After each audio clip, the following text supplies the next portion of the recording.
Assalomu alaykum, hurmatli kuzatuvchilar. Bugun ham sizlar bilan vitaminlar haqida gaplashamiz. Video yoqsa, videoga like bosing. Xo'p, dastlabki vitaminimiz bu vitamin D hisoblanadi. Lekin biz vitamin D ni ichganimizda foyda ko'rishimiz uchun uni hech qachon temir moddasi bilan, ya'ni jeleza bilan ichmasligimiz kerak. Ularni bir vaqtda ichish mumkin emas.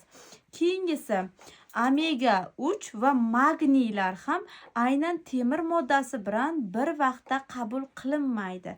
Qabul qilinganda ham ular orasida vaqt 4 soat, 6 soatni tashkil qilishi kerak. Bir vaqtning o'zida bu vitaminlarni birgalikda qabul qilib bo'lmaydi. Keyingisi sink vitamini. Sinkni ham biotin va temir bilan bir vaqtda qabul qilib bo'lmaydi. Ularni alohida vaqtlarda iste'mol qilishimiz kerak. Endi temirni o'zini ham alohida ko'rsatib o'tdim, lekin yuqorida ham aytib o'tdim. Temirni ham omega 3 va sink bilan birgalikda qabul qilish mumkin emas. Keyingi vitaminimiz bu lesitin hisoblanadi. Lesitin esa barcha vitaminlar bilan birga iste'mol qilsak ham bo'ladi. Uning hech qanday o'sha ta'siri kamaymaydi.